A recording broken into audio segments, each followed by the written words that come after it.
everybody's doing well. All I can say is that it has definitely been hot here in Durham, North Carolina, as well as just in general. It has definitely been some very hot weather. I'm going to find out how things are going where Steve Anderson is at and all along those lines. But we've definitely been having some hot weeks in general. So it's definitely been in those 100-degree temperatures and definitely some thunderstorms that pop up and some other things along those lines. But, we've had Steve on before on our new show, and he's definitely talked about strategic risk and business growth, and he actually had some experience in the insurance space.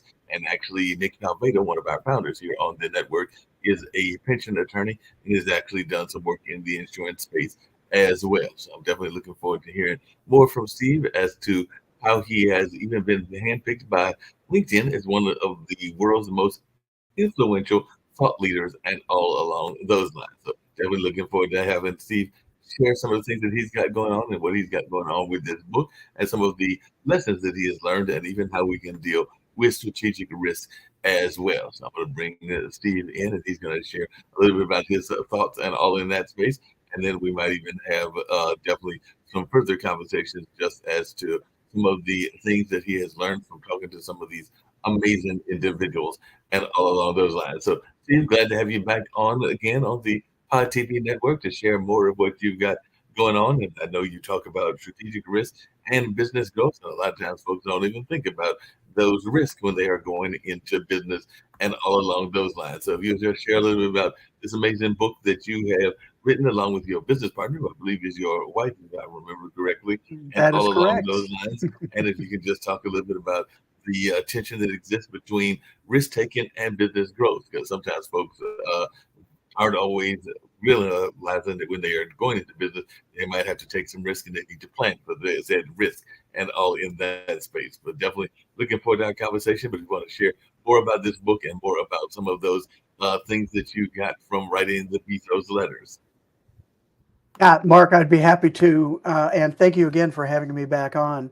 So, The Bezos Letters is a book I wrote based on or at least the idea was sparked by my work in the insurance industry and looking at companies that were once very successful but are no longer here, literally gone, and ones that have been successful continually and are still here and are still generating success.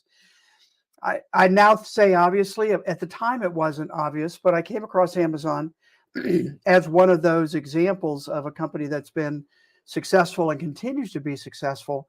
And then came across the letters to shareholders that Jeff Bezos wrote and did a really pretty deep dive into those letters and was pretty fascinated by the amount of information that he provided about not just Amazon's growth, but how they did it. And I think that was something that I saw was very different than most shareholder letters. I think the only exception I can point to is Warren Buffett, right? And his letters that people wait to come out. I think Bezos was along those same lines. So again, this idea of strategic risk, it really is born out of two thoughts. One is technology continues to develop rapidly in any industry. I don't care if it's insurance or retail or online, e-commerce, whatever it is, technology continues to develop rapidly. And we're seeing that even now, right? With the generative AI and all the hype going on with that. That's a pretty normal cycle of something new. And the way I describe it is all of a sudden we hear about the problem with the all of a sudden is, for example, artificial intelligence has been talked about since the mid 50s. And so it's been a lot of years of development to get to this point of kind of a breakthrough, maybe.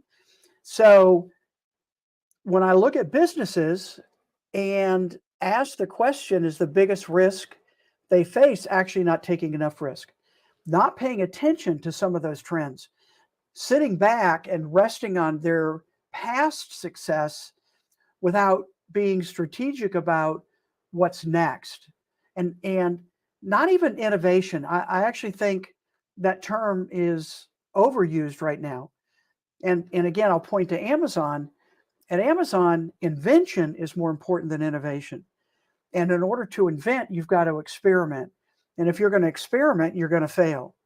In fact, Bezos says, if you experiment and you know it's going to work, it's not an experiment. So businesses need to build a culture of embracing the failures that happen along the way in order to get to those big ideas that actually are the next new thing. Now, Amazon still innovates, right? Like the Kindle. They invented the Kindle, but they continue to innovate. So I'm not saying innovate's wrong, but it's, in my mind, out of order. So, some initial thoughts.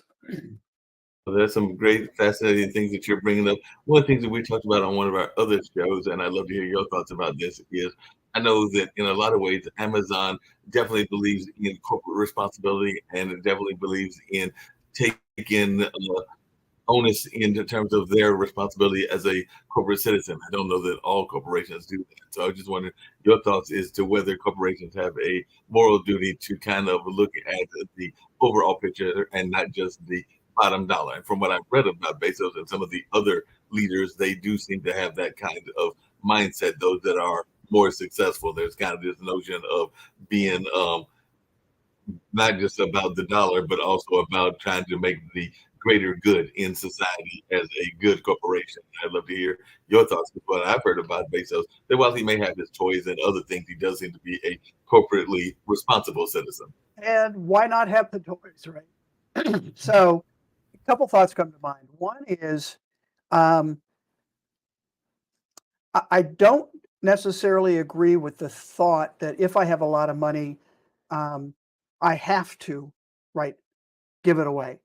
Um, they worked for that money, et cetera. So I, we could talk a bit more about that, but I would say specifically with Bezos, they did things all along. And one of the phrases that's coming to mind that he has said in a couple of different interviews is that large companies can do things that smaller companies can't.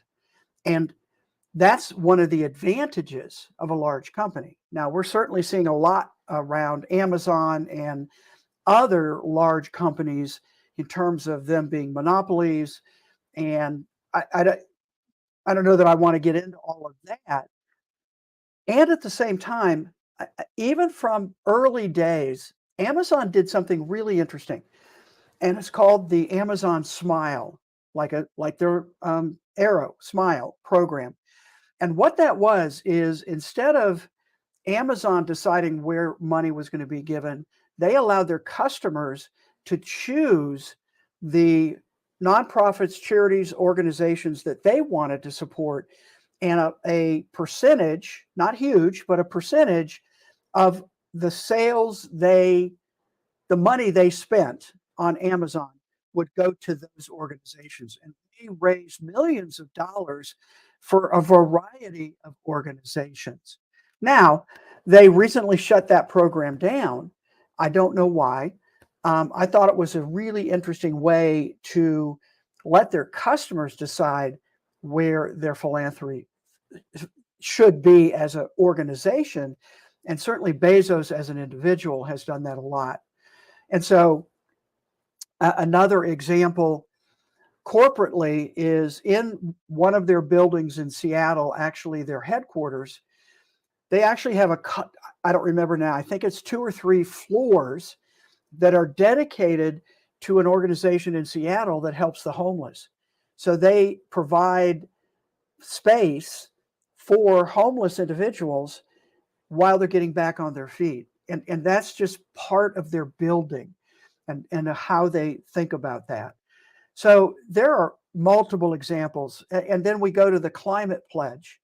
So early on, they committed to helping the environment and invited other companies to come in and do the same thing via this vehicle called the Climate Pledge. And the Climate Pledge is organizations saying we will work toward these goals over a period of time.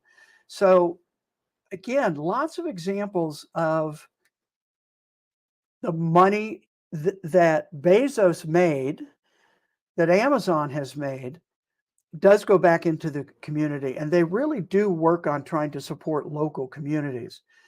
And now with their new headquarters in outside Washington, D.C., in Arlington, Virginia, they also are making huge investments in education, homeless, um, food banks, all kinds of things to help support the community that they are now a part of. By that kind of corporate responsibility and that kind of corporate attachment and all along those lines. I'm actually going to Yeah, play a Mark, I'm commercial not of a hearing you. I'm business not leader quite and a sure. couple of other things going on and all in that space. So I'm going to play a couple of PSAs I and don't I will think come anything back and we're changed going to on my continue end. this conversation.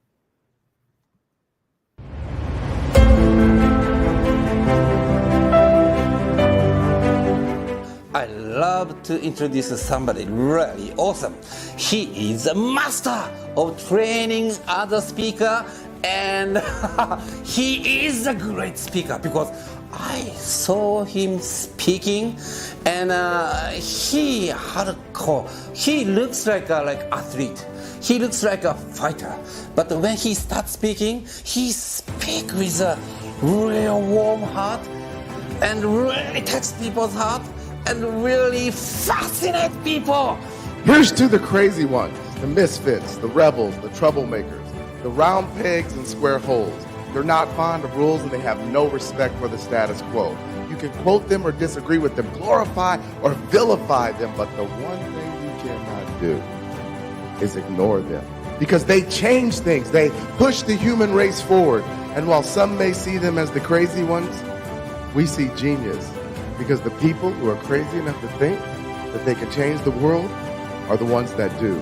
Reuben West communicates by connecting with his audience when he presents and when he's sharing a key message. Being able to connect and communicate your instructions clearly is a masterful skill. The ultimate professional. Reuben is a guy that not only teaches a message, but also demonstrates the message. He's helped me to craft my art, and I'm sure he'll help you to craft yours. Very accomplished international speaker, being able to just connect to any audience, no matter where they come from or what kind of people they are. He helps you and serves you in every kind of way to elevate you as a speaker, and I highly recommend him. He is a people's heart connecting scientist with using instrument of your voice and your appearance and your heart to touching people's heart. His communication is unmatched. I'm Australian, he's American, and it really makes no difference as to our culture and where we have come from, because his message, the way he communicates it, is from humanity. Find a way to take the next step. Thank you.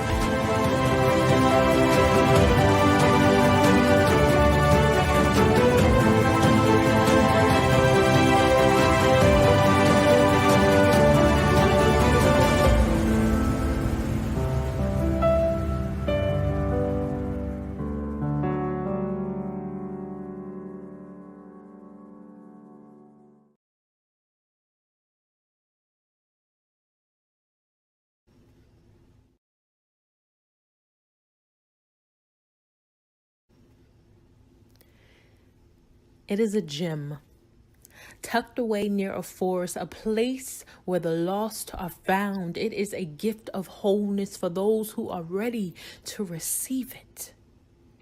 A secret place where peace can be found in stillness. Where you can finally stop fighting to survive and just breathe.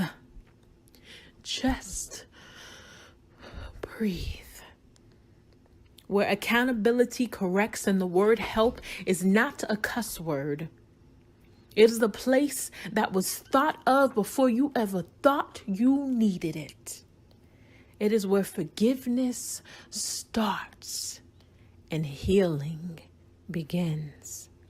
Well, we are taught that when we put our hands to work, we can create some things. As we uprooted the weeds in the garden, it was a reflection of our lives. as we uprooted disappointment, as we uprooted pain, as we uprooted being traumatized. Because God doesn't deal with the surface, He gets to the root of it. We laughed. We shared tears. We shared our stories. We shared our fears, our dreams, our visions, our heart. We were more than just mothers. We were broken women trying to figure out how to become whole again. It became a place where homelessness became hopeless until we reached the bridge of wholeness.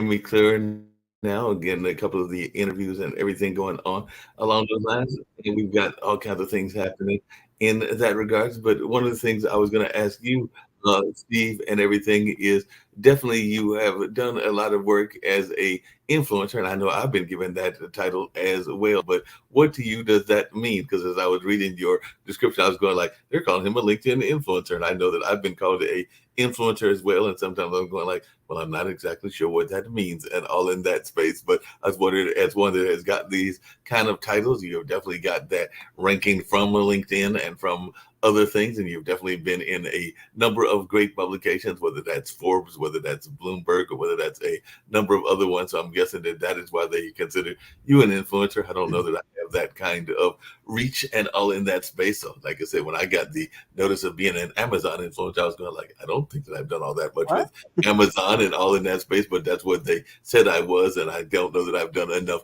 work in terms of maintaining that status. But yeah, they listed me as an Amazon influencer at one point, and I'm still trying to figure out how I got that ranking, even though I don't do a lot of work on Amazon. I might recommend some friends that have books and things along those lines. But at one point, they considered me an Amazon influencer, and I saw that with your LinkedIn title. I'm going like, so what does that mean to be an influencer, and how does it help you in your own business growth? I guess I'll put it that way. So the influencer tag and title for LinkedIn is actually a very specific program that they created, I think in about 2013 or 14. And it was a group of the original group that I was part of was 150 individuals that they identified. And again, I have no idea why I was included, but they identified as having something to say is how I would say it. And so that tag is something LinkedIn bestows on me and others. And that, again, so that's how that happened. You can't request it. You can't apply for it. It's just something they do. That has helped. Yeah. And that has helped me actually a lot, just in terms of visibility within the insurance and financial services arena. I have followers on LinkedIn, about 340,000, because LinkedIn promoted me in terms of new signups or individuals that were engaging on LinkedIn and people you might want to connect with or other ways. And so that's just from the reach has certainly benefited me quite a bit. And it's one of the reasons that I really have focused my energy and effort in social platforms on LinkedIn, because I have the most reach there. I have the support of LinkedIn, and that continues to this day. So yeah, no, that sounds really good. And I agree with you, Mark, in terms of Amazon. They gave me that designation too. I like you. I don't do a whole lot. I don't really sell on Amazon. I buy on Amazon, but I think that's part of it. But whatever. Yeah, I guess it was just part of the process, and I couldn't figure out what the methodology was that they were using or what their algorithm was or any of that thing in that kind of space. I was a little lost, and like I said, I appreciated it, and I try to use it as best I can, but I'm still a little puzzled as to what it exactly means. But another thing that I mentioned at the beginning is that you are seen as one of the world's most influential thought leaders. So to you, what does it mean to be a thought leader, and what does that title actually mean, because I hear a lot of times, including coaches, including even sports folks, and sometimes I think that they are thrust into these roles of being thought leaders, even when they might necessarily have a thought about the particular issue that they are being thrust in. It's kind of where I get frustrated when people ask the athlete to represent the community that they are from, even though they may not have per se an opinion on whatever it is that they're being asked about. And the same can be said around entertainers as well. But I was just wondering what being a thought leader means to you, and what your definition of a thought leader is.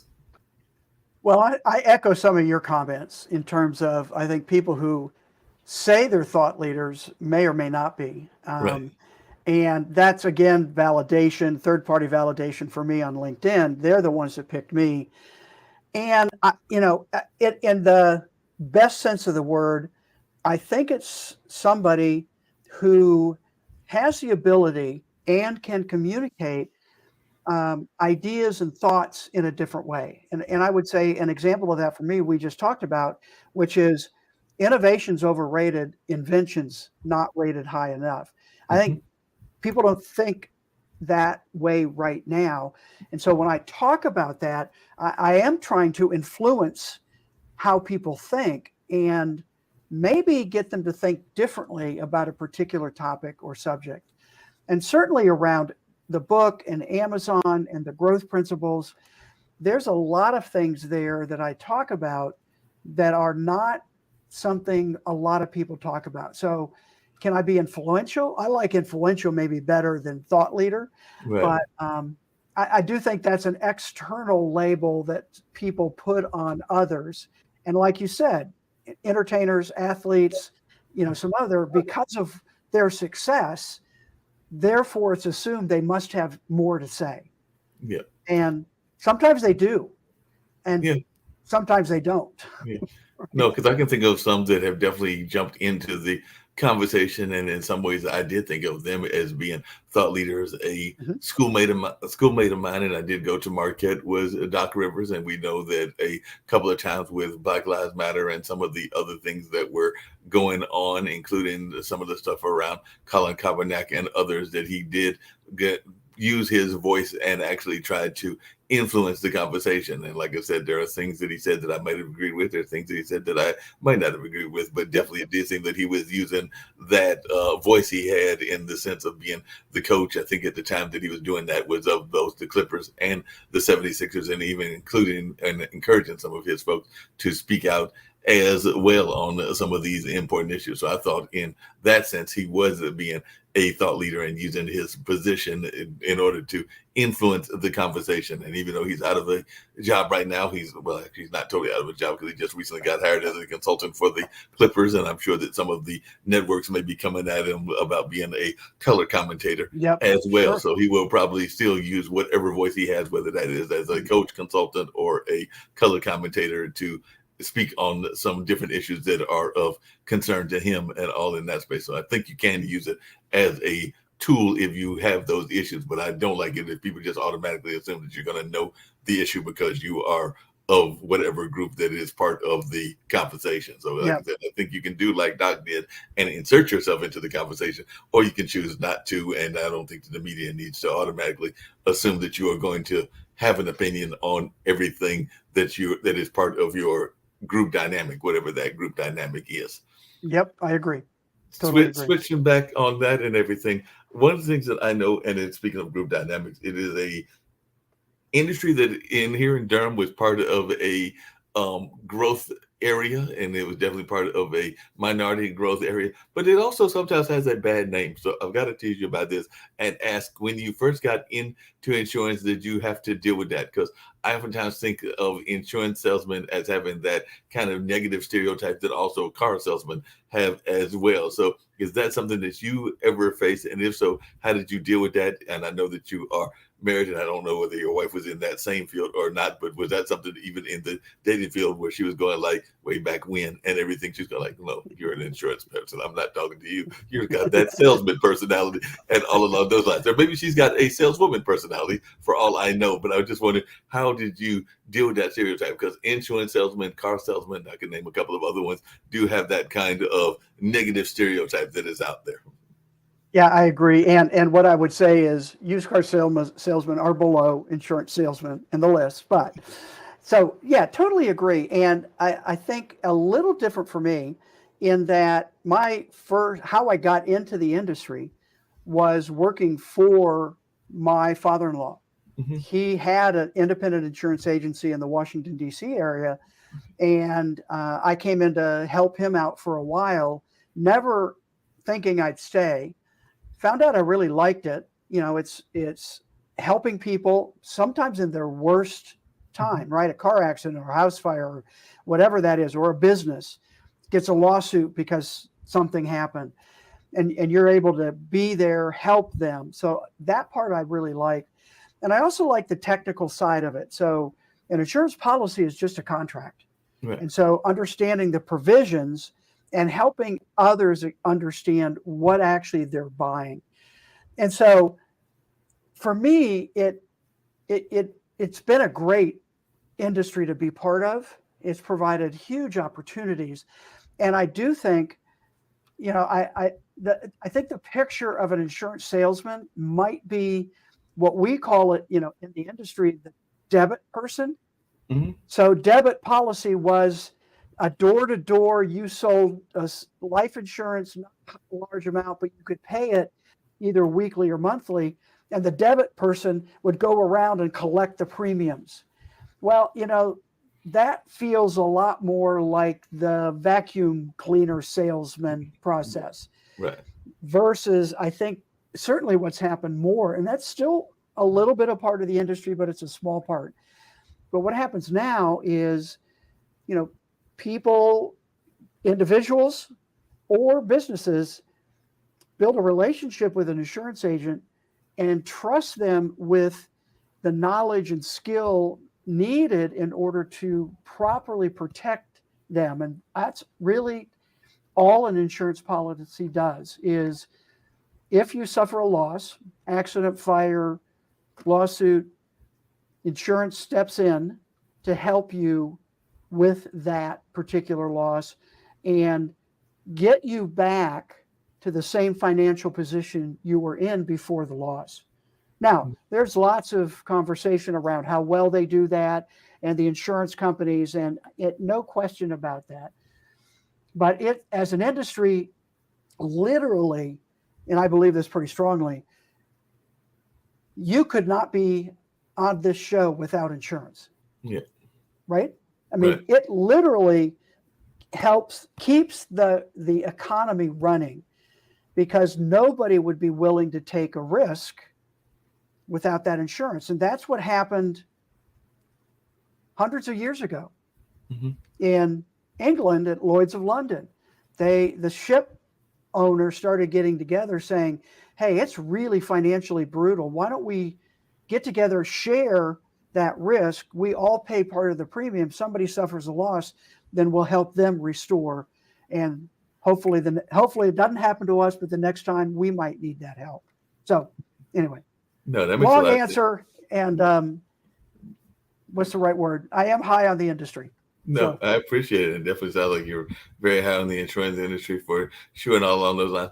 We had a guest not that long ago that was talking about their weight loss journey, and they talked about the 12 principles that they went through, and they definitely did a numerical way of doing it. And a lot of it sounds like it was similar principles to what you talk about in terms of test, build, accelerate, and scale, even in their journey. And a lot of it also involved faith and some other things that were yep. there. So I was just wondering how much of this notion of putting things in easily digestible formats is part of what we need to do, whether we are growing a business or accomplishing a goal. Because as I'm thinking about your 14 principles that you talk about, which are test, build, accelerate, and scale, I'm also thinking about Miss Pickett, who is talking about the 12 reasons and 12 principles that she had, which she was involved Yep. in the weight loss journey and all along those lines. And it sounds like there was some crossovers in terms of some of the principles that were involved. And that's why I bring it up, because it seems like we need to put things in an easily digestible format in order to get these goals accomplished. But I was just wondering your thoughts. Yeah, I think that's absolutely agree with you on that. And one of the things we did as we were crafting the book is 14's a lot. So that's a lot to digest. And we wanted to put it into, again, you say a digestible format. And we did that with an infographic, so we had the 4 cycles and then the particular principles in each of those cycles. It was easy to glance at and easy to I think, get the flow. And we've got arrows moving. So it's easy to get the overall concept. And then if people want more, then they can delve into the book, because each chapter of the book talks about each principle and kind of the overview of what each of the cycles does. But that's a better way to help people digest and, again, get the concept of what I was trying to communicate.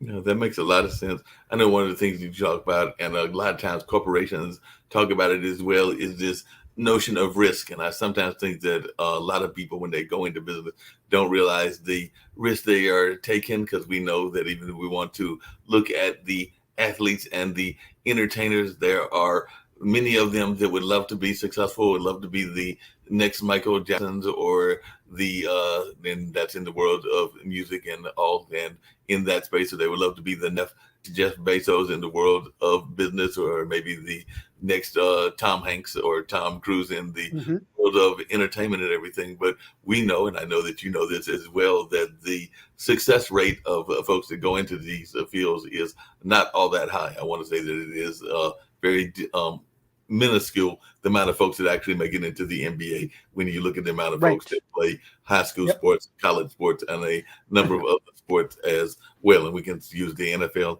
and we won't even talk about the NHL, which is even a whole nother ball of wax, and baseball and all along those lines. But it is not something that is easy to break into, and your chances of success, you are taking a risk in that sense. So I'm just wondering, what do you think that enough people, when they are going into their various careers, understand the notion of risk and understand the importance of having a feel for the risk that they are taking? So 2 comments on that. One, first is I live in Nashville, and so there are musicians everywhere. Yeah. But very, very few, just to reinforce your point, very, very few, get a contract, much less have success on touring or albums or all of that. And really talented people, and, lots of different reasons why they didn't or why they did.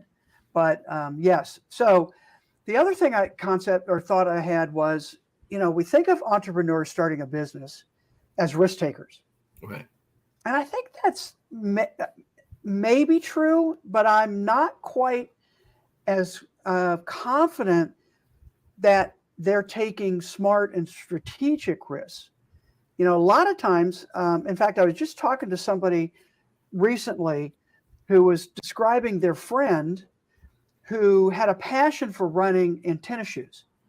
And so he decided he'd sell shoes. So he opened a running shoe store in his town.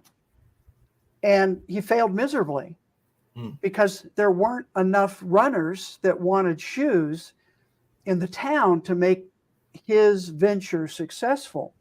And I think that's maybe a danger of following a passion versus thinking like a business owner and finding out, are there going to be enough people to sustain my business first? So yes, he took a risk, but I would call that not a very smart one, versus a strategic risk, which is, let's do the research. Maybe let's start out small, maybe not a big store, maybe a kiosk in a I don't know, a mall or a pop-up somewhere where we test out the concept.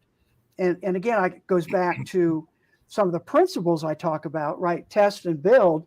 You got to test the idea first to see if it's going to work, and then figure out how you're going to build that into a sustainable business.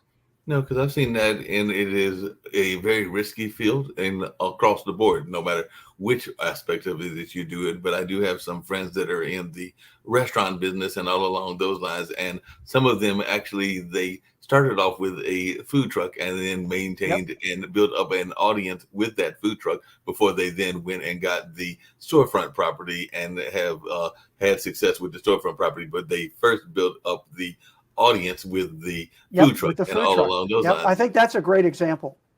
Great example. In fact, there are literally 10 minutes from me right now, I think 3 different examples exactly that. Food truck first, then went into a retail space. Some still have the food truck and some Right. don't, right? Right. But yes, I think that's a really smart way to think about it. Yeah, and that's what I was thinking about. But then I've also heard some people that are using the food truck model and then they are wanting to use that for other industries. And it sounds like it could be an interesting model, but then you've got to think, is there enough of a market? For example, one of my executive bosses in one of the jobs that I work is actually a cultural arts center, was at a business meeting here in Durham where I live at and everything. And they ran into a lady that was going to use the food truck model, but she was going to be doing a mobile washing unit. And I don't know that it is taken off yet. I think it'll take off later on this year and everything. And of course, there are a number of people that are in the homeless space and other kind of spaces, including those that might be making trips to the kind of extended stay type hotels that don't always have those kind of services. So it could be a business that could be lucrative and everything, but then I don't know that there is enough of that traffic here Right. for it to be successful. And that would be Right. the question that I would be asking: is that one, if they're homeless, will they be able to afford it and be able to get the service if you're going to do the standard laundromat version of things? Right. And two, of the the extended stay people, one, are those extended stays not going to have it? And if they don't have it, will they be in town long enough that they will use the service? So like I said, in theory, Or how it do they sounds even like a find the great idea. service, right? Yeah, I Huh? mean, yeah, there are a bunch of questions there. I agree. Yeah, and that's what I was wondering about. But then you see other things that are on those lines that were fairly successful, like using that bookmobile idea. I know that there are a couple of mobile dental units that seem like they have done well because they've gone into areas that don't have great dental care, and they'll be like the mobile dental Right. version as well. So, like I said, it's just interesting to see how folks choose to take the risk that they choose to take, and in some cases they work very effectively. In some cases they don't. At what point do you think, and this is just a Mark to Steve question, should a company or a person think about cutting bait? Because there is a lot of times if you go into business, you think that the business is going to be successful. You have your reasons for the business being successful. Hopefully, you put together a business plan, even though I know a lot of businesses that haven't done that Yes. thing. And then you are at some point, you're either going to be successful, you might be, as we use the restaurant example, going from the food truck to a storefront, or you might be scaling up, as they use that phrase, and all along those lines. But what are you seeing as some of the key factors that people should think about if they are going to make that decision to continue on the business journey? Well, I think the first thing is I would put metrics in place or recommend they have metrics in place before they start, meaning Right. what are you tracking and what are Right. the right things to track? And is that growing? Is it not growing? And certainly part of that is, okay, what resources do you have to invest that you can lose? And, again, I think one of the hardest things is, well, I've already invested all this money. Mhm. I have to keep it going. Right. And, economically, that's the fallacy of the sunk cost. That's gone, right? The question is, are you going to continue to lose money? And are you seeing anything, or have you changed anything in your model that gives you more confidence or optimism that the change is going to have a positive impact on cash flow, on customers, on sales, et cetera? And if you don't, then you're probably better off cutting sooner than later. Yeah, and I'm wondering if there are times that you need to have a percentage goal. Like I know that there used to be this saying that I think you didn't want to spend, I want to say it was somewhere like 30%. It might have been a little bit less than that on your housing and all if you were making a household budget. And I would think that there would be similar kind of things in a business sense, that if you are bleeding money in your business, that you got to figure out how long you can bleed it, and that you have a set goal as to how long you can Right. maintain that loss before you have to, as I said earlier, cut bait and just maybe go into another business or go back into the corporate world, go back into the workforce and everything. Because one of Right. the things that I found very fascinating is that during the pandemic, a lot of people were working from home and they were also exploring the notion of going back into their own business and all along those lines. And I personally think that that's why some people aren't exactly rushing to go back into the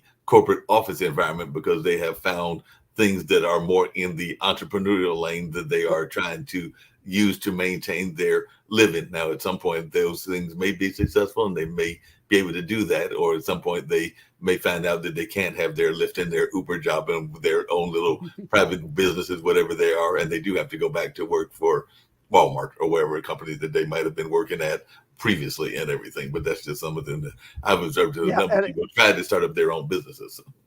yeah, and the thought just came to mind. Those of us with spouses that might have the, what's the right word? The I can't think of the word I want to use. The spouse might have something to say about how long you keep going. Yeah, that Right. is true. So, That is, yeah, the significant other might be like, look, we got to pay these bills, and right. Johnny Or and I'm working hard and you're not making any money. It's time to cut. Whatever the situation might be. But I think you've got to be open to that, and you've got to be not so tied to the costs that are already gone, those sunk costs. Those are gone no matter what. And so sometimes you're better off pulling the plug sooner than later. no, I definitely And this is the hard part. Sometimes if you just stick it out a bit longer, you might hit that growth curve. right. And it's really hard to know when to do what. I don't think there's an easy answer for that. No, I don't think there's an easy answer. But the other thing that I've noticed that people have really gotten into, and it comes back to Jeff Bezos and Amazon and all along those lines, is that many a person will think that, I've got tons of stuff in my house. I've got tons of services that I am able to do and all along those lines. And I can make money off of those in much the way that Amazon did. Because basically, in a lot of ways, Amazon, when it came out, was a internet retailer. And there are a number of other internet retailers out there as well, like eBay and a number of others. And folks even Etsy will be like, hey, I've got this skill, I've got that set, I can do just like Amazon did, and I can make money in that internet retailing space. I don't know that it is as easy as people think it is, even though there are tools that help with it, like Canva and a number of other tools that can help you get your products out. But I don't know it's as easy as folks think it is. But I was wondering your thoughts, because I do think a lot of people are thinking that, hey, I've got this service, or I've got this ability, and it'll be very easy for me to make a profit using the internet model. Well, yes. And I think, again, people tend to underestimate the amount of work and overestimate what they can accomplish. And again, back to Amazon, their marketplace program, where third-party sellers can sell on their platform, does make it easier. And it's not easy. I agree with you. And it's easier if I'm selling product, if I don't have to worry about warehousing and inventory, I don't have to worry about fulfillment, and shipping costs. Marketplace sellers get all of that from Amazon if they want.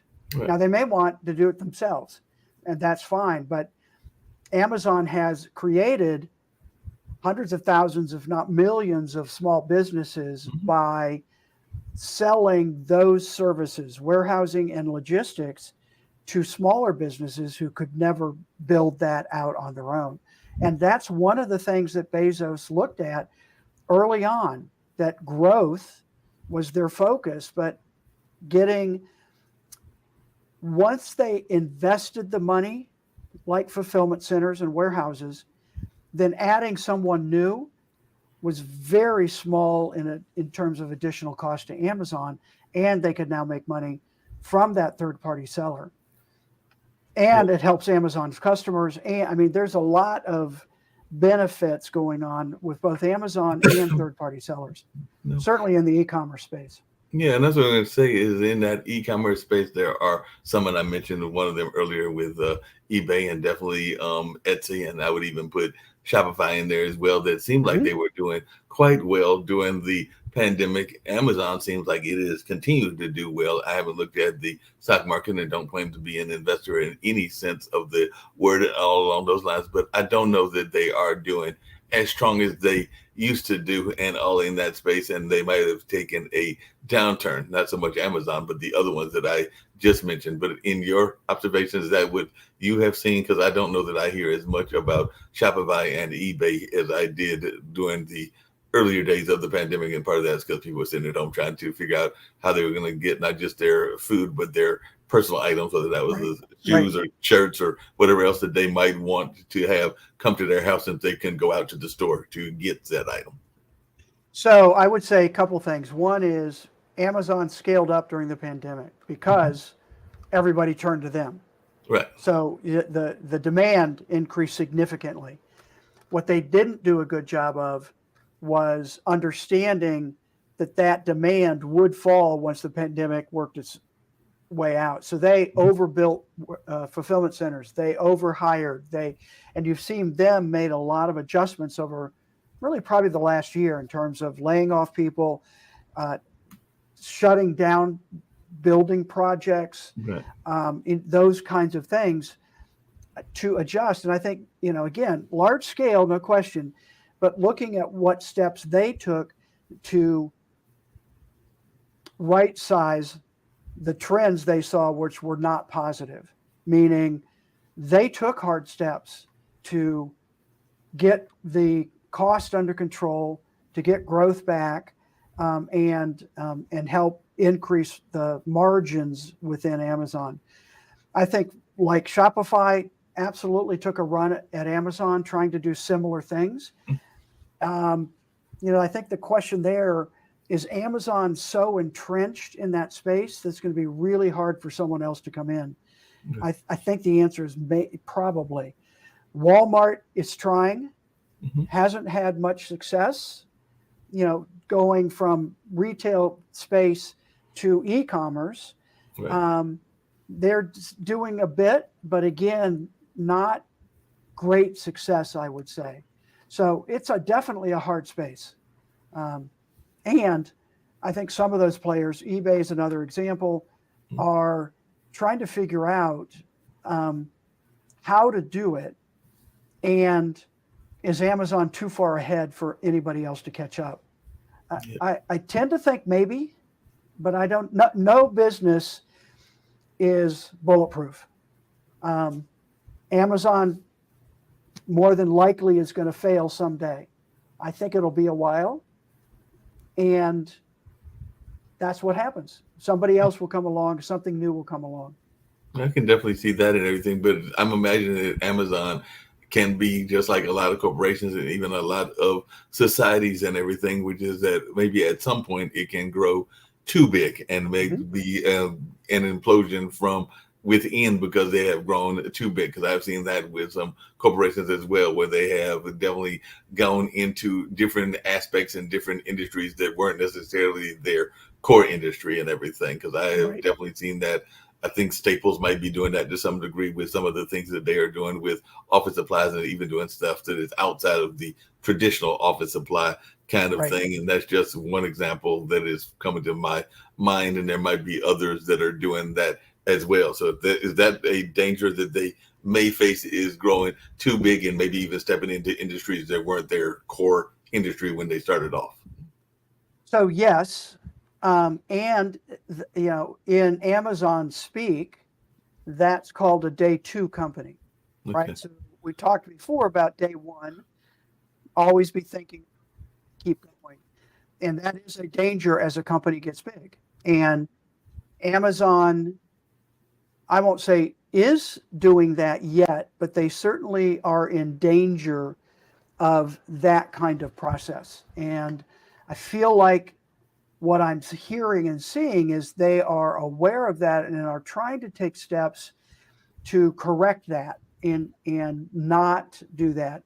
And even if they go in, like they're going into healthcare and pharmacy, and are those going to be big bets and experiments that don't pay off, or are they going to be big bets that do pay off? I'm not sure yet. I don't know that they know yet. But again, they're still willing to test those things and experiment with what might work and how it might work.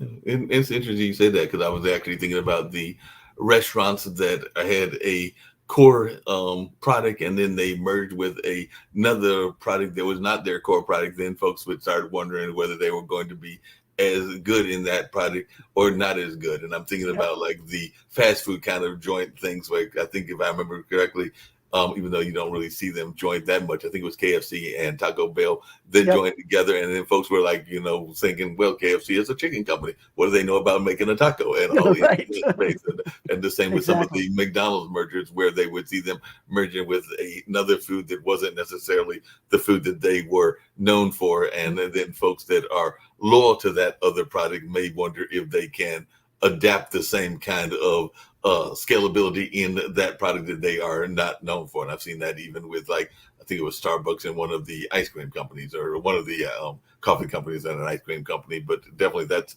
one of the things that I think people look at, is when they see these mergers even happening, is whether the company will be able to bring that original flavor, and I'm using that because we're talking food, into the new business and everything.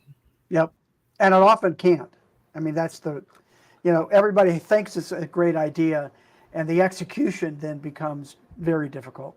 Yeah. Well, like I said, ironically, and I'll get off the food topic, but there was a food court that was in one of our local malls, and we know malls have been struggling left and right. As a matter of fact, that mall is now gone, and they're trying to decide whether it's going to be a mixed-use facility or a bigger, not so much mall, but kind of like that bigger version of a storefront. I forgot what they call those things, and all along those lines. But they're trying to figure out what that new model will look like, and are meeting with the citizens. But I do remember that there was a couple of restaurants that were known for their New Orleans style food, and I definitely enjoyed the New Orleans style food, but it wasn't anybody from New Orleans that was making the food. In that particular case, it was folks from the Asian culture that learned that New Orleans food and saw that as something that they could make a profit off of. And I don't blame them in the least bit for doing that, because they saw something that was wanted by the public. They could figure out a way to make it, and they made it, even though that wasn't necessarily from their own particular culture and all along those lines. But I don't remember hearing any people complain they actually enjoyed the meal that they were served by those fine folks at all along those lines. Amazon, I know one of the things you talk about is this notion of a successful failure. We kind of alluded to it earlier, but what is a successful failure, and is that something that more businesses need to be aware of? So it's my first principle in the test cycle, and successful failure is this idea we've already talked a little bit about, of experimenting, knowing that you're going to fail,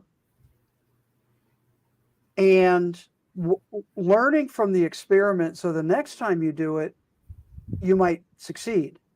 Or you might go, you know what, this isn't going to work the way we thought it was going to work. And so the example I always give is what I consider maybe Amazon's biggest successful failure is their phone. Now, most people don't know that Amazon actually created and announced a phone, like a mobile phone, in 2014. And, kind of looking back on it right now, I kind of go, who needs a phone? Another phone. iPhones were already out. Androids were already out. People already kind of picked which one they wanted. And the Amazon phone didn't do a whole lot more. It made it a little easier to shop on Amazon, but why would I buy a phone just to do that? And nobody bought it, literally. I mean, at one point they marked it down to 1 cent. Oh, wow. And they couldn't give it away. So at the end of 2014, Amazon wrote off $78 million in development and inventory costs. However, 4 or 5 months after the phone was announced, Jeff Bezos got his first demonstration of a cylinder that could sit on a table that you could talk to. You could ask it questions, and it would answer you those questions. It was the first Echo. And then Alexa, as we know it, as the machine learning voice that understood what your question was, researched the question, and spoke it back to you.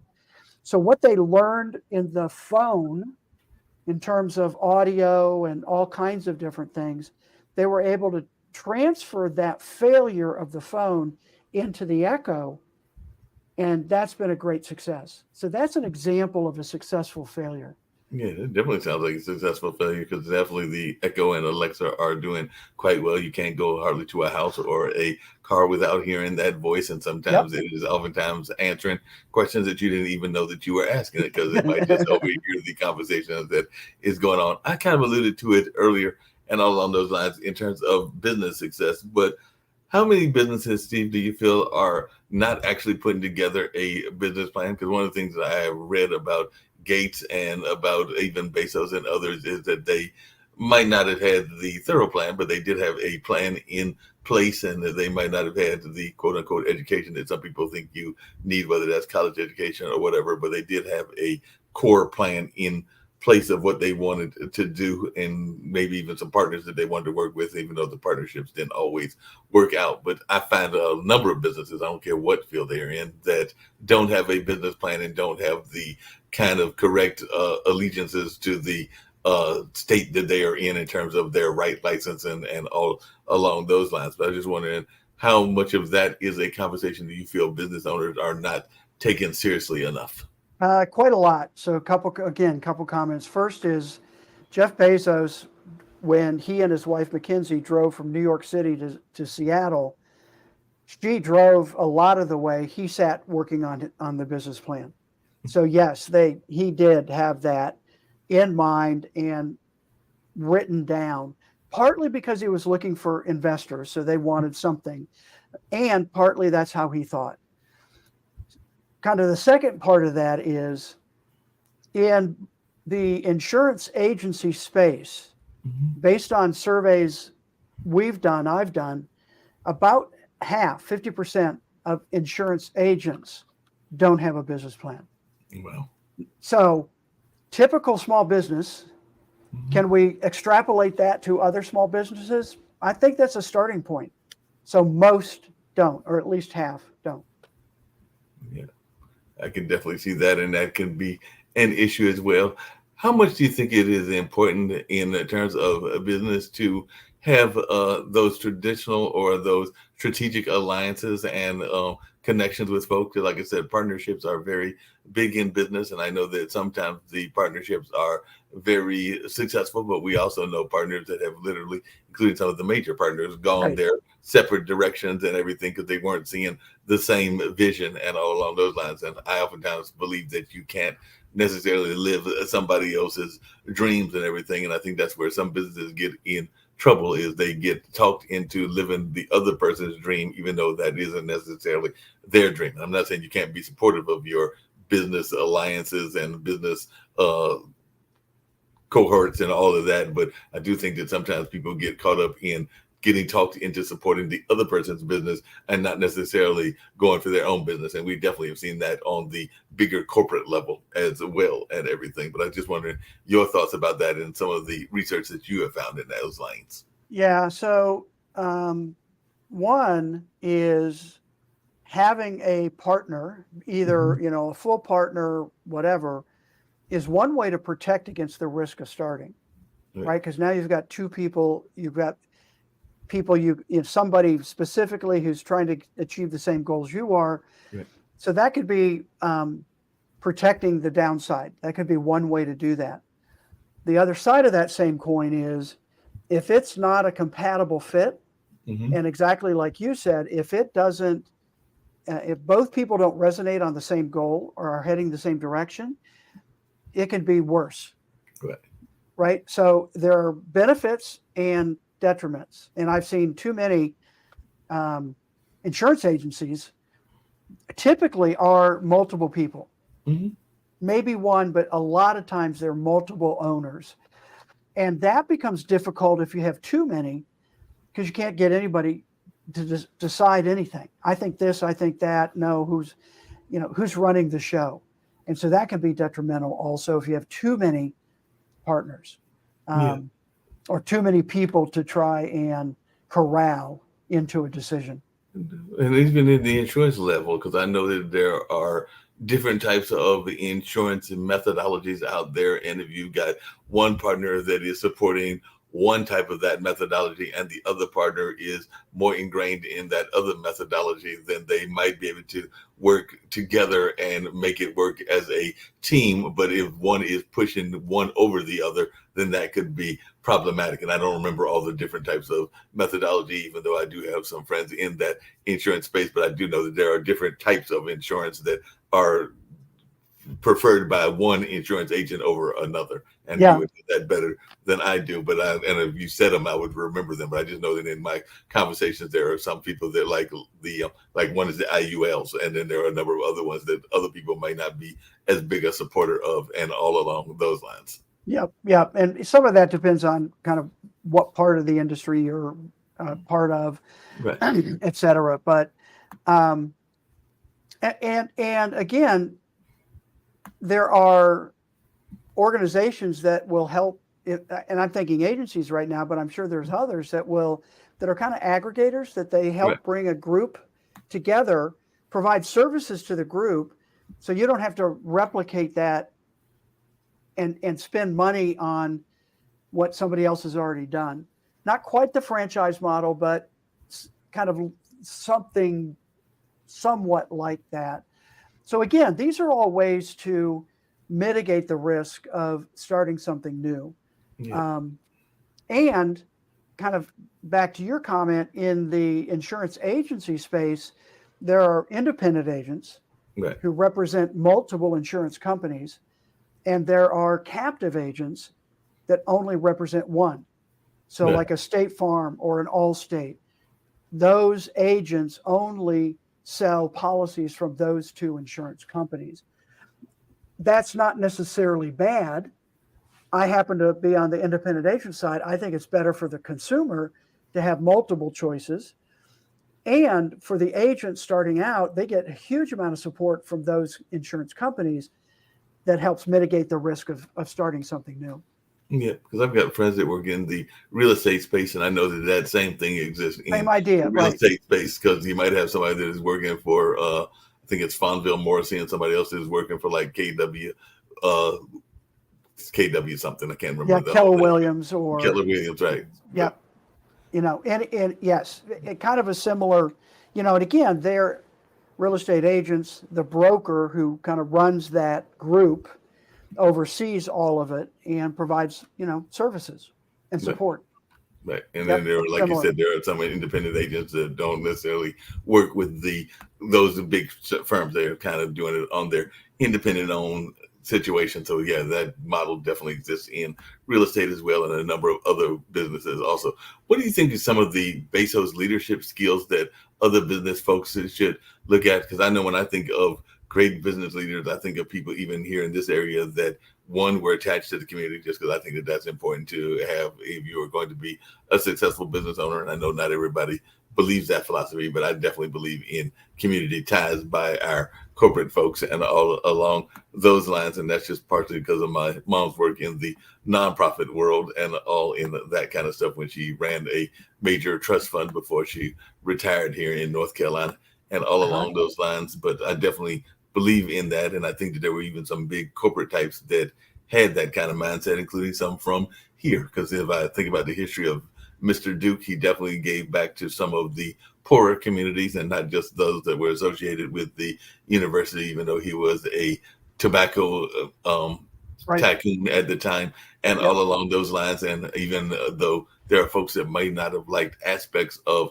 Rockefeller, and I never knew the man, but from what I read, it seems like he definitely tried to give back to some of society. I think there were cases of one of the Rockefellers literally going around and giving money to those that were destitute because he had that kind of money that he could give away and all along those lines. And there are others that I can think of that are similar in that Yep. mindset. But that's just what I think of as being good leaders. But what do you think are some of the qualities of good leaders? Well, I think good leaders, and again, I'll touch on a couple principles at least, is again having a corporate culture Hmm. that actually supports employees and supports their trying to make new products and better products. I'll say it that way. Successful failure, the invention and innovation, those ideas. I think a good leader hires good people. And so, again, principle is focus on high standards. It's, for example, at Amazon, it's really hard to get hired because they focus on high standards and they only want the best. And a lot of times that slows things down. But when somebody gets hired, then they give them the freedom and the ability to make decisions. And so there's a culture there of, again, the principle is high velocity decision making. Relying on those highly capable people that you've hired to actually do what you hired them to do and not have as much bureaucratic, oversight that squelches some of that. So I think those are a couple things that come to mind. One of the principles that I don't talk too much about, but is promote ownership. And Bezos was from the very first letter, from the very beginning, his focus was on employees, and he understood he needed good employees in order to make this work.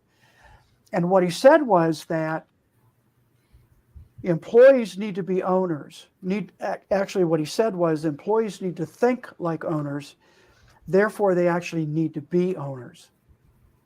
And so compensation at Amazon in the early days, this is changing a little bit now, but in the early days, compensation was weighted toward stock options, not salary and money.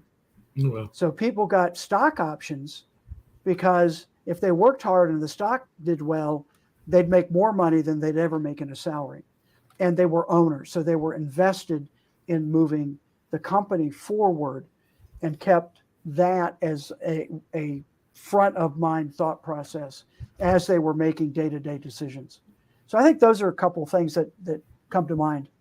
And along those same lines, a couple of things cross my mind. One is, do you think that Bezos and more corporations need to support the notion of growth within the company? Because I do know that a lot of companies give this mindset of the employee is the employee and the management is the management, and don't necessarily press the employees to move into management levels and all along those lines. I'm not saying that is all companies, but I've definitely seen some companies like that where there isn't enough push to get the people to advance, whatever that advancement is, and all along those lines. And those companies don't seem to do as well in my mindset, because it seems to me that you need to be encouraging your employees to try to move up the ranks, for lack of a better term, and all in that space. But I don't know that many companies do that as well as they should. And then I was also curious your thoughts around micromanagers and macro managers, because I think that some companies get too caught up in the notion that they need to basically do your job. And I think that's micro. I always get them mixed up in everything. But there are the ones that want to not give you enough room to develop the ideas and grow even the product yourself, and kind of like want to be very hands-on management, for lack of a better term. Yeah, so two thoughts again on that. One is that at Amazon, every employee is encouraged to invent, even in their own job. I mean, that it's expected, versus a lot of companies have research and development departments. That's over there. And the employees, you do what you do.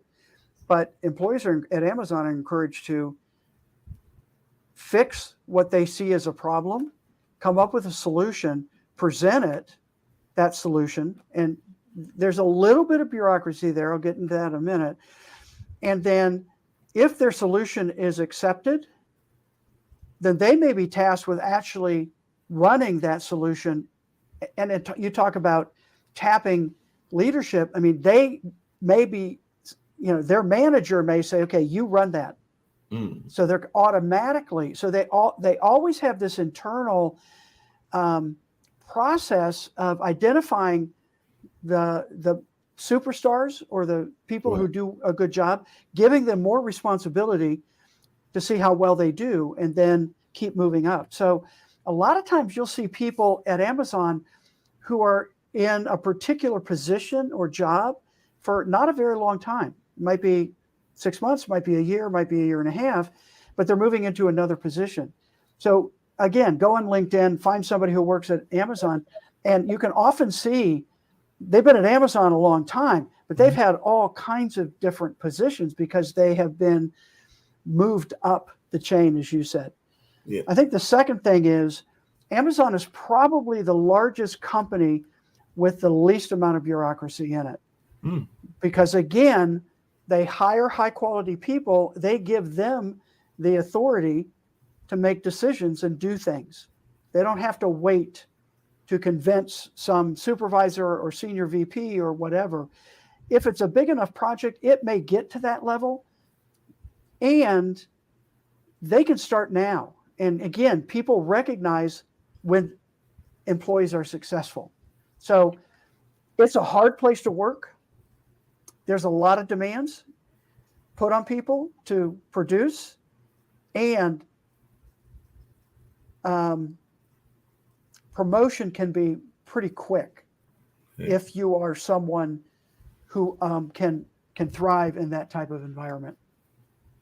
How important do you think Amazon, and particularly Bezos, from your research, feels it is to create these kind of environments that are very community-based and community-oriented, but also very supportive of the family unit? For example, I work here in Durham, and I know that the narrative around both Cree and Red Hat was that they did really good in having these kind of playrooms and also having these kind of like exercise spaces, and even some things that were done in the sense of helping with daycare and other things for those that were working mothers. And that's just some of the examples that come to my mind off the top of my head. And like I said, I know that this was before the pandemic, so I don't know that those principles are still there, but that was definitely something that they were known for, is being kind of supportive and making sure that they weren't just doing the grind of the work, but that they were getting some other kind of things to have some relaxation and even in the work environment. So is that something that Bezos had also bought into? Because like I said, I know that was something definitely Red Hat was about, and I think even Cree had some stuff in that space as well, but I didn't know whether Bezos had bought into that as well. Yeah, they do. And they do a lot of support of employees and families. I just read a recent article talking about an employee had cancer and all the things they did to support that employee and the family, in that difficult situation. They also do a lot with employees to actually help them get new skills. Right. And I would say this is a bit more focused on their fulfillment center employees, but career choice, they will pay 90% of college tuition, and it doesn't have to be something that is related to their current position. So they do a lot to support the employee to get them ready, and they know that a lot of those employees will leave. They want them to leave better than when they came. And so those are some examples of how they do that. And again, they are dog friendly. I mean, there's all kinds of examples of how they support employees in really a lot of different ways. And so. No, it's interesting you bring that up, because one of my brother's longtime friends and everything has been, they all graduated from college except for this one friend has not graduated, but he has worked a multitude of jobs and is working the 3 or 4 jobs right now, including Belk's, definitely one of the printing companies. I think it's Bell or something like that, if I'm remembering correctly, or something like, I'm sorry, it was Bell, Blue Cross, and Amazon. So those were the 3 jobs he had. So it was actually Amazon. And because his daughter is going to school and he wanted to give a positive example of what to do, he is actually using what you just talked about, that Amazon credit and college, to go back to school to complete his degree, since she's about to go to Baylor. So he would like to have the degree completed before she goes to college and complete hers as well. But he was using that because we ran into each other, and he was telling me that he was going back to school, I think this summer, and it's hoping to get his degree probably in the summer or the fall, so that by the time she goes to school, and definitely by the time she completes, they can both say that they have had that college education, and he will be a successful family model and everything along those lines. But yeah, that when he actually literally just mentioned that to me about 2 weeks ago, that he was working, and I'm pretty sure it was the Amazon program is how he was getting to That he was complete. getting help from. Yep. Yeah, Yeah. they they get Amazon gets slammed a lot Mhm. for, those how they treat their employees, and I don't think most people understand how actually well they do. Now, they're not perfect, no question about it. And, they were the first to raise minimum wage at Amazon to $15 an hour in 2018 Oh wow. before literally anybody else did. And so, um, yeah, they try. They don't always make the mark, but they try and they learn and redo it and improve it. No doubt about that and everything. Well, we'll get ready to wrap it up very shortly. I think we had another very enriching conversation, just like we did last time, and all along those lines. But if there are final words that you want to share, including writing that book with that lovely wife of yours, because you kind of alluded to that on the first show as well as this one, and all in that space, and anything that you would like to share just that we haven't touched on, including some of the principles that we might haven't got to, then definitely I would love to turn it over to you for any closing remarks that you've got and anything that you want to share that we haven't got to. But I think we had another fun and enriching conversation once again. Well, Mark, thank you, and thank you for having me again. Honestly, I think the only thought I would leave with is my last principle, number 14, is believe it's always day one. And that is something that Jeff Bezos has instilled into Amazon. That, and in fact, Mark Cuban is quoted as saying that Amazon's the largest startup he's ever seen, because they build into their culture this idea. Treat every day like it's the first day you're in business, like you're a startup. And I think those are some of the examples of the kinds of things that any business, I don't care what size you are, can take away from Amazon and how they do it, and is one of the reasons for their continued success. Yep, I definitely agree with you. It definitely seems like they have tremendous success, and all along those lines. If you were a predicting man, where would you say Amazon would be 5 years from now and 10 years from now? And will we have the Amazon electric car at some point? And all along those lines. I don't know that we'll have the Amazon electric car. There are plenty of people working on that. And again, kind of another point there is actually at Amazon, their focus is how can we do something that's meaningfully differentiated from what's out there right now. And that all goes back to customer obsession. So I think in 5 years, they will have right-sided from the pandemic, gotten stuff. They did too much growth during it. They sort of had to, and now they're kind of getting back to where they needed. I think we'll see that. I think in 10 years, actually, I think we'll see a new Amazon business like AWS, and it's Kuiper, Project Kuiper, Kuiper, which is the satellite internet. And certainly Elon Musk is doing the same thing. He's further ahead than they are right now. I think Amazon will come in with a higher speed and less expensive internet satellite service that actually will replace, certainly for rural areas, the poor internet service that they experience right now. But I think in 10 years, that will be another billion-dollar plus business globally.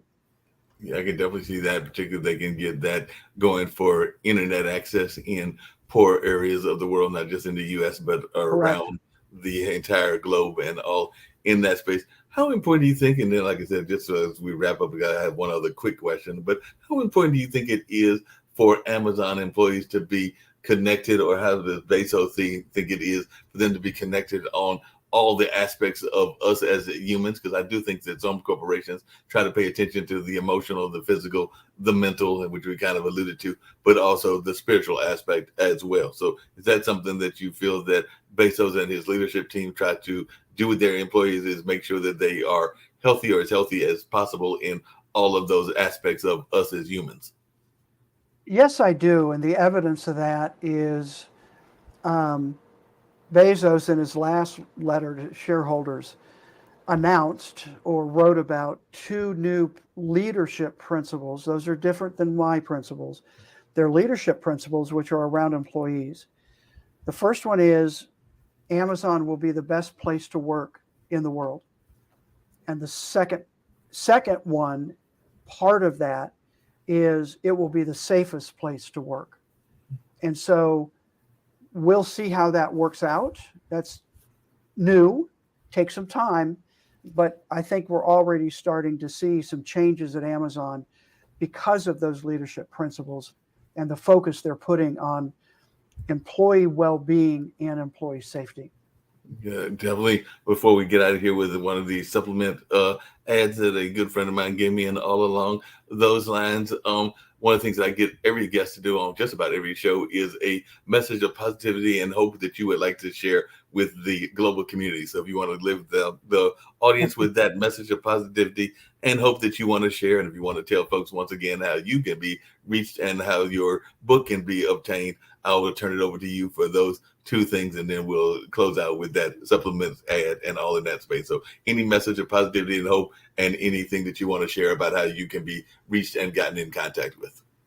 So first, I am going to echo again this idea that it's always day one. And that's an optimism for the future. And, US and globally, we've got all kinds of problems. And even with all those problems, I'm very optimistic for where we're going. What we've been able to do as humans, literally for thousands of years, is come up with solutions to problems we have right now that we didn't know we could solve. And we see that over and over and over again. So I am optimistic about our ability to solve problems. Some of that may be technology, some of that may be something else, in order to make life better for everyone. So reach me. So Yes. we talked about LinkedIn a little bit. You can certainly reach out to me on LinkedIn. The book is available at Amazon. And depending on where you're located, it's actually been translated into 19 different languages. So it might be available in your country, in your language. In fact, we just had a few weeks ago a contract signed with a publisher in France that's going to be publishing the book in France. So we're excited about that. The website for the book is thebezosletters.com. And there's some additional information there that may help you if you read the book and give you kind of a little better understanding of how to apply some of the principles into your own business. Sounds great. So like I said, we're going to close out with this supplemental ad and everything. But Steve, it's great having you on again, and definitely hope to have you back on either this show or our World Edition or some of the other shows in the not too distant future, because you always bring great insight every time you come on, and definitely hope to have you come back on in the not too distant future once again to share more of these great insights. And one of these times you're going to have to bring the wife along on the journey. We'll have to bring the co-author along. Absolutely. Yep. That'd be great. We'd have a fun time. Mark, thank you for having me. No problem. Recognize the excuses are not valid. They're conjured up, they're fabricated, they're lies. And how do you stop the lies? You stop the lies with the truth. And the truth is, you have time. You have the skill, you have the knowledge and the support and the willpower and the discipline to get it done. The fruit of everything good in life begins with a challenge. Everything is uphill this required. And it's not going to come to you, and it's not going to fall in your lap, and it's not going to be something that, oh my God, it just was so simple. It's always going to be difficult. If you want it, you gotta go get it. This is your chance. This is your shot. This is your moment. This is your time. This is your place. This is your opportunity. This is my time. This is my moment. Tomorrow. Ain't no such thing as tomorrow. We only got